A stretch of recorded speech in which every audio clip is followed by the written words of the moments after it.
Oh, hello there. Welcome to another episode of The Real Monster D. That would be me. Yes. Are you a classic horror fan? Have you drained your entire collection of Dracula films? Have you mowed down all of the Mummy movies? Have you finally finished off the Frankenstein flicks? Are you looking for something fresh while still being black and white and classic? Then do I have something special for you? I have a treat you most likely would have overlooked. Yes, I have for you Ultra Q. Yes. What is Ultra Q, might you ask? Well, Ultra Q happens to be the precursor series to Ultraman. Yes. However, unlike Ultraman, Ultra Q is not just about some giant superhero beating up on giant monsters. No, Ultra Q is much more like a mixture of the Twilight Zone and perhaps Kojak the Night Stalker, yes, but with giant monsters. And today, right now, I wish to talk about a particular episode of Ultra Q. This episode is entitled Baron Spider, or perhaps, let me see here, Daishika Sapaida in Japanese. This interesting episode stood out from the pack of other episodes to me, for in a lot of the episodes, they do feature the large towering kaiju, which are great. Many of them went on to wind up in the Ultraman series, albeit under different origins and behaviors and names in some cases. But in this case, Baron Spider is about, you guessed it, spiders. And yes, giant spiders. But not giant spiders. Rather, they are much more closer to being human size, which in some ways could be even more terrifying, because when they target you, it is that much more personal. Eye to eye, to eye to eye to eye. The thing that sets this episode apart is it has a feel maybe less like a traditional Japanese monster movie and something along the lines of a European horror film. Early on in the film, it has a group of young adult protagonists who wind up having to seek refuge in an old dark house. Sound familiar so far? Yes. It is not until they enter this house when the real terror begins. For right away, the very first thing you notice upon entering this house, it is absolutely blanketed with spider webs. They are everywhere. There are spider webs on the lampshades, and spider webs on the stairs, and spider webs on the walls, everywhere. Yes. Hardly a frame goes by without spider webs somewhere in its corners. Yes. The way they treat the spiders here is quite interesting. They could just as easily, in this case, be ghosts or be some other kind of ghoulish fiend. They have almost a supernatural countenance to them, and the dark, dank narration that guides you through also helps with this feel a bit. Yes. The spiders themselves are surprisingly lifelike, given the time in which they were made and short and speedy shooting schedules. They are surprisingly anatomically correct, with all of their limbs and joints and body parts. Everything is moving and fully animated, even moving mandibles and fangs. Ah, yes. And it is very interesting and unique among the kaiju genre to see these monsters directly interacting with regular humans. Someone with extreme arachnophobia might not be able to tolerate some of these. Now, some of you might find some bits laughable once you realize that they are essentially animated by marionette. However, they actually might benefit from that in that, have you ever seen a spider seem to almost walk on air across you, or seem to be gliding down on nothing? They might give off a little bit of that effect just because of the nature of them being spiders, and because there are spiderwebs so prevalent in these scenes. Indeed, even if you catch a stray wire holding the spiders up, it could just as easily be confused with one of the spider's own silken threads. Yes. Among the delightful cast here, this episode stars Kenji Sahara, who may very well be one of the most prolific actors in the Japanese monster realm. I believe he has starred in more Godzilla films than anyone else, including an uncredited scene in the very first Gojira. This movie also features the incredible Akiko Wakabayashi. Godzilla fans will know her most of all as the princess from Ghidorah, the three-headed monster. Yes. But she was also a prominent character in the lesser-known but very excellent Dogora. Yes. And of course, if you happen to be stumbling upon this episode and not a monster fan, you may well know her as a former Bond girl. Yes, indeed. So this episode has a lot going for it, and I highly recommend. Of course, I recommend the rest of the series as well. There's plenty of variety here. Something for everyone who likes monsters in some capacity, I would say. And now is a very good time to come across this, for Mill Creek has been releasing the entire Ultra series one set at a time, and they're all these beautiful Blu-ray box sets filled with extras, and they actually have booklets on here. Let me see if I can pull this out. Yeah. Let me see. They have booklets which contain episode guides and even stats and names and photos in here of all the monsters. Let me see here if I can find. Ooh. Oh. There's a giant octopus in one episode. Well, somewhere in here are the giant spiders. I will look later, but in any case, plenty of special features here to be had, and plenty of surprising silliness and scare, so I highly recommend it. Hopefully, these great big spiders do not put too much venom into your system, and you can take a bite out of all the fun. You might even say that this episode has legs for days.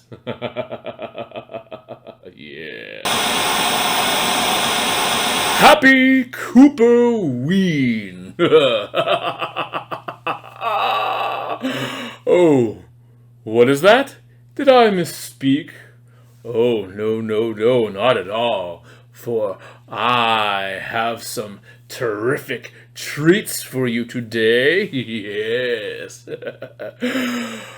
Are you feeling less thrilled lately? Have all of your ghosts been busted? Do you not feel like anyone is watching you now?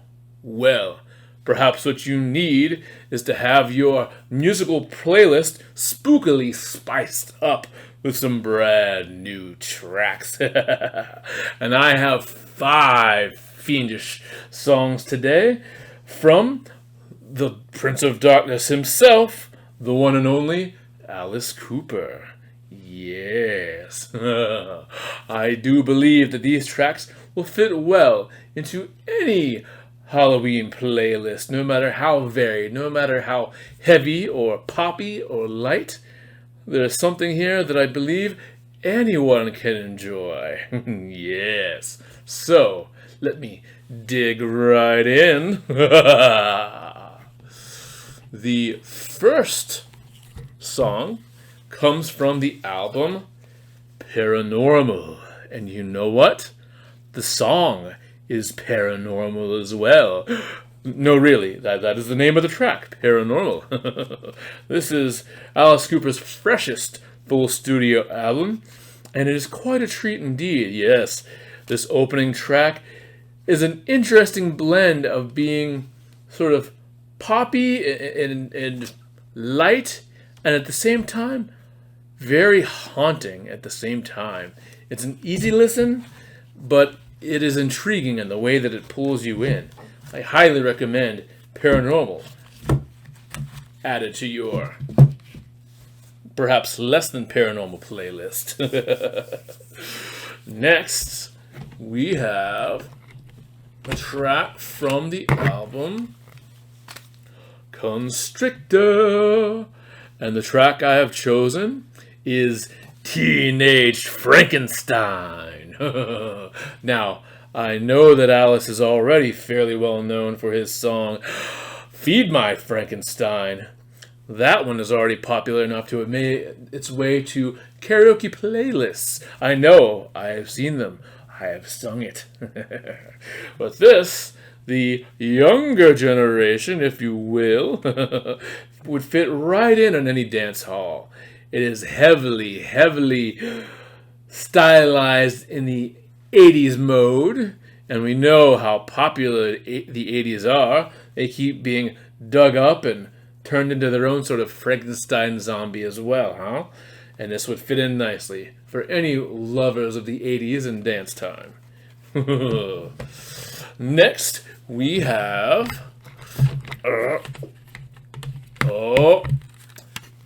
this album, covered in beautiful insects, was Alice Cooper's debut solo effort. Yes.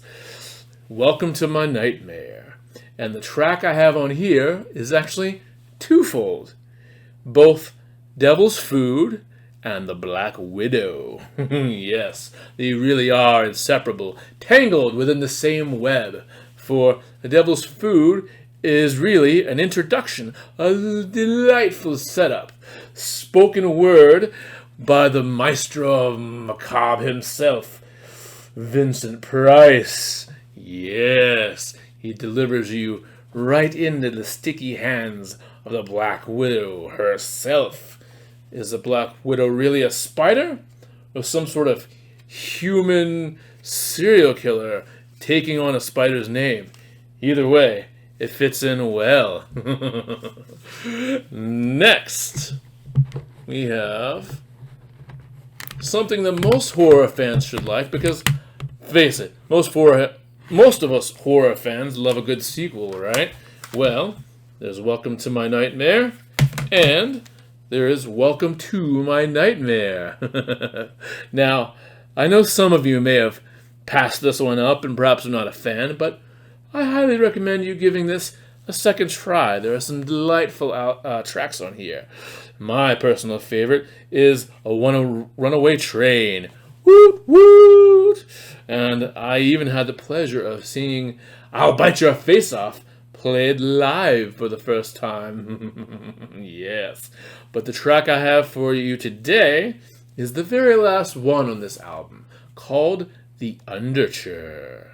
It is an all-instrumental track which cobbles together the backbeats, rhythms, guitars, and more of a smattering of the tracks on this album. But not only that, it actually ties up a theme that began in the original Welcome to My Nightmare and runs through both of these. So in a way, this one track is like a double dose of Alice Cooper craziness. I highly recommend that. It's probably a good song to listen to while you're grabbing those spooky party snacks. Yes. And finally, one more track here. Oh, one of my favorites from the album, Zipper Catch Skin. Ooh. It is the third to last track called Tag. You're It. Yes. This song is a gleeful depiction of a slasher villain, but in this case, it is told through the perspective of the film director. Ooh, yes. The teller of this story is giving orders to the female lead on what to do, where to go, and how to react. Yes. I have to admire the rapid-fire delivery of lyrics that Mr. Cooper brings to this song. It keeps the pace and the chase up delightfully. It is equal parts comedy and macabre, the way it should be, right? Keep a party light. Yes. Well, these are 5 creative creature features that you can put right into your ear holes on your next Halloween party, perhaps even the one you're about to go to tonight. Be you need to Spotify or Spookify or Terrify, whatever you need to do to properly procure these. I highly recommend these delightful tracks. So once again, I wish you a happy Cooperween.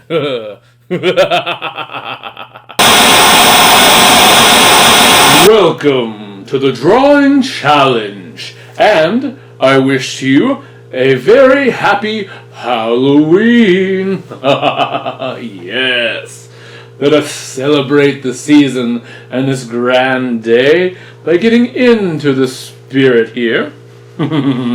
First, I wish to ask you, when you think of Halloween, what do you think of first? What do you think are the real hallmarks or the symbols of Halloween? Well, I will tell you what I think they are. The first one is probably obvious. How about a spider? Like that? What do you think? And what else beyond the spider?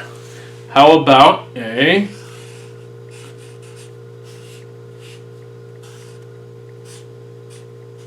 bat?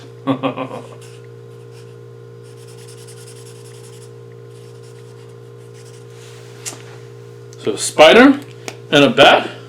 And what else do you think of when you think Halloween? I know I think of pumpkins.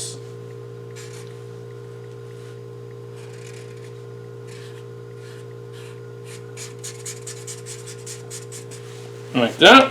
And maybe a little bit of a stem. And I also... Whoa. And what is the last thing we might think of? Well, I do not know about you, but I think I would say boo if I did not include a ghost. Ooh! So, how about we make today's drawing challenge a monster which combines all 4 of these Halloween hallmarks. Yes, one Halloweenific Halloween monster in 5 minutes or less. I shall try. Ready? And... begin. Now, first I will begin with the head. Let's see here. Out of these 4, which do you like the most? Out of these 4, which for you is the absolute most Halloween? Let's see here.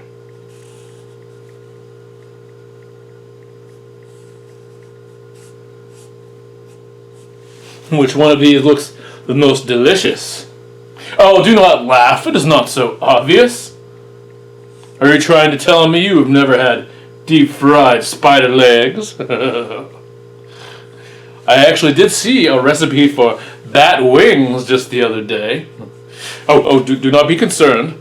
They were not real bat wings. They were, I'm pretty sure, chicken wings that had sort of a dark barbecue exterior. Alright. Now,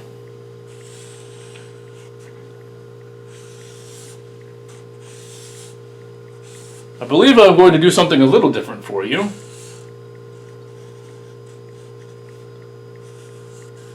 Usually you see bats with their wings spread out. But how about I do one where the wings are folded and the creature is walking? Have you ever seen that? Have you ever seen a bat walking on all fours?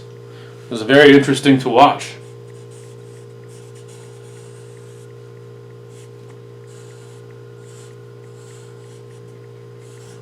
There was one evening when I found myself walking out into a park late at night, and I hid myself where the animals around the area could not see me, and I was actually able to witness some bats landing at the base of a tree and actually climbing up and down the side of the trunk. Interesting, huh? Alright.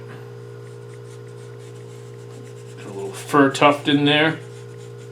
Now, I'll switch over to the blue for some boo.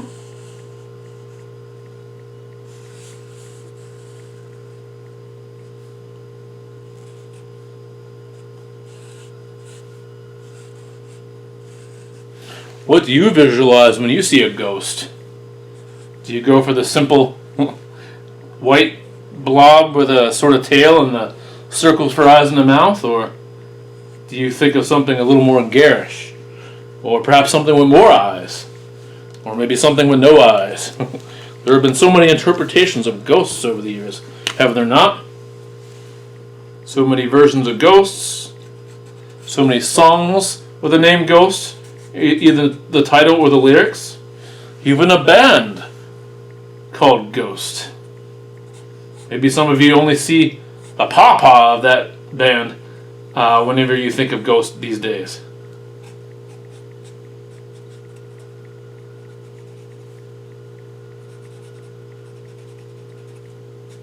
Let me see if I can get in just a little bit of pumpkin orange.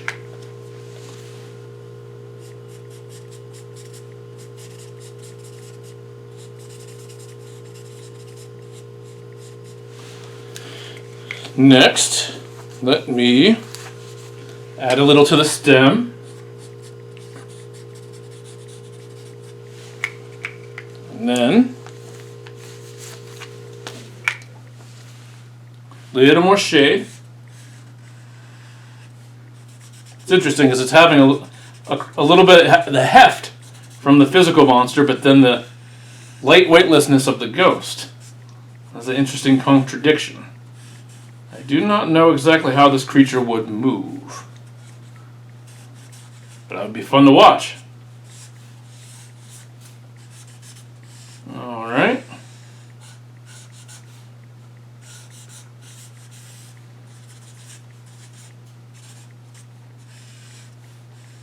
How about that? And red for eyes. And then Monster D. Whoa! How about that? Right on the draw. So how was that for my Bat Spider Pumpkin Ghost? Is that Halloween-orific enough for you? What do you think? Spooky? Scary? Sweet? Perhaps spicy. I do not know. In any case, I thank you for joining me for this drawing challenge, as well as this entire Halloween-themed episode of The Real Monster D. If you enjoyed, please do like this video, subscribe if you have not, and do toll that bell so you can be ready, willing, and salivating for the very next episode of The Real Monster D. Until then, stay monstrous.